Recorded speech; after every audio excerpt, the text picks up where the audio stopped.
Namaste. Hello everyone. Welcome to Shal Gulhati, Shiva and Mysticism for another episode of Monday with Mahadev. Last time I spoke to you about a painting of Shiva in which he is holding a skull and looking at it very intently. We often see paintings of Shiva like this when he is looking into a skull or in the company of skulls and bones, maybe on a cremation ground or some dreary place. And images like this, for want of better knowing, make us think that he is a destroyer, which is not the case. And I tried to share my view with you that when Shiva is looking into the face of death, he is actually contemplating, like a scientist, like a philosopher, in the spirit of both. What is death which puts an estoppel to life? And he's actually trying to be Shiva the rectifier, not Shiva the destroyer, trying to assimilate what has happened and then to rectify it and move on for the benefit of all. Today I'd like to talk to you about Shiva as the Lord of Tantra, the founder of Tantra. In India, we have two great Vidyas. One is the Vedas, which is Vidya itself, and the other is the Tantras.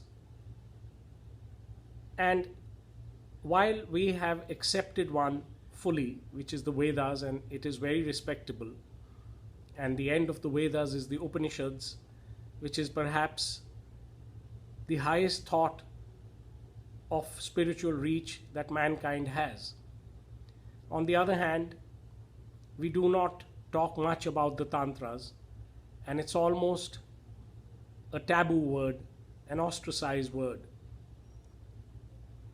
But when I was on my journey to discover Shiva, I realized that if he is the founder of Tantra, and if I think that he is a very nice being, Mahadev is very nice, and if he began this, there must be some merit to it. And if I do not know about that merit, or if I think about this particular science as being bad, I must be missing a point somewhere. And there is a very interesting tale. When India was being ruled by the British, in the High Court of Kolkata was an English judge called John Woodruff. And in his court, he was presented with a case of one party versus the other, where one accused the other of doing some voodoo kind of spells or pulling a hex, which was tantric. And this kind of thing happened in his court 3 or 4 times. And he decided that he cannot judge these cases unless he knows the subject for himself. And he took study leave and became almost a sannyasi and went to the temples of Konark and tried to learn about this great facet of Shiva. And whatever he collected, he recorded, was taken away by him to England for posterity, and he wrote by a pen name called Arthur Avalon. There was so much of anti-feeling for Tantra that he had to use a pen name. And much later, these texts came back to us from our own publishing house, like Motilal Banarsi Das and others, for us to be able to study the legacy of Shiva. Now, Tantra actually means to expand Tan, the consciousness, Tara, to swim across, this ocean of turbulence. And Tantra deals with objects because Tantra deals with love, and love needs objects. So Tantra is very life affirmative. It talks about this world, this life, these problems, these sadnesses, and therefore these happinesses and these joys and these desires. And it has more to do with how to channelize the inner energy with the rest of the cosmos. And in Kashmir, the highest sacred revelations made by Shiva are called the Agam Shastras. Agamas are when Shiva reveals his wisdoms, and once they have been revealed, they become the Tantras. So there is no mumbo jumbo there. There is no place for all the bad things that have been associated with it. Perhaps it may have been an apprentice watching his master when Shiva was looking at the skull, actually contemplating life. Someone may have thought that one has to contemplate death. So there may have been a misnomer. And basically, this Vidya deals, like I said, with the inner energy, the Kundalini, the Shakti, the life force which is in each one of us, and how to draw it out and make oneself compatible with this world for our own betterment and the betterment of everyone else. And the best texts of the great Kashmir Shaivism are the Shiva Sutras, which were revealed to the Rishi Vasugupta under the Mahadev mountain near the Shankarpal rock.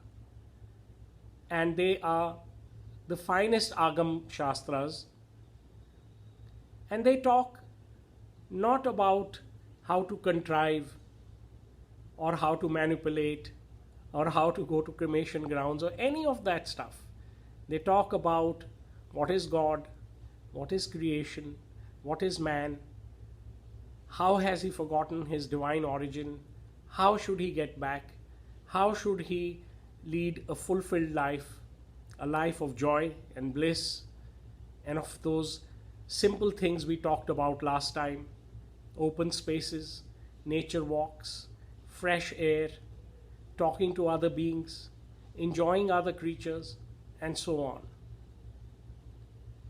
So, I think it is the great legacy of India that we have both the Vedas and the Tantras. And these are two wings of Shiva's spiritual reach. And when they are both known, then one can take a great flight. So, to study the Kashmir Shaivism, to know the Shiv Sutras, to know about the Kundalini, to know about the God and man map is in fact a very wonderful thing. And now that we have these publications, we have Jaidev Singh's rendition, we have Swami Lakshmanju's rendition. These are the originals. And thereafter we have very great modern masters talking about the Shiv Sutras, the Vigyan Bhairava, the Spand Karika, and so many beautiful texts which are all tantric. So I think with such a fast changing world, where we have learnt to see everything, where we have had to accept so many things, it is time that we changed our mindset about the great heritage which is given to us and look at it with balanced eyes and understand it, learn it for ourselves if we can, appreciate its merits, and then go with the flow.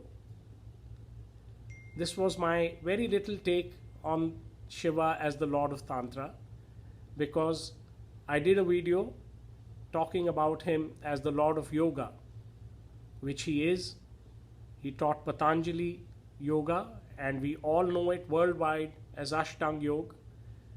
And he taught Vasugupta the Shiva Sutras, which are the higher yoga.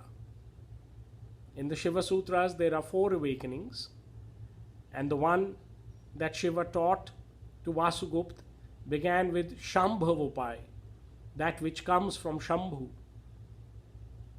And the lowest one there is called Anavopaya, which is the one which has many yogic exercises, asanas and pranayama, breathing, and things which are comparable to the Ashtanga Yoga.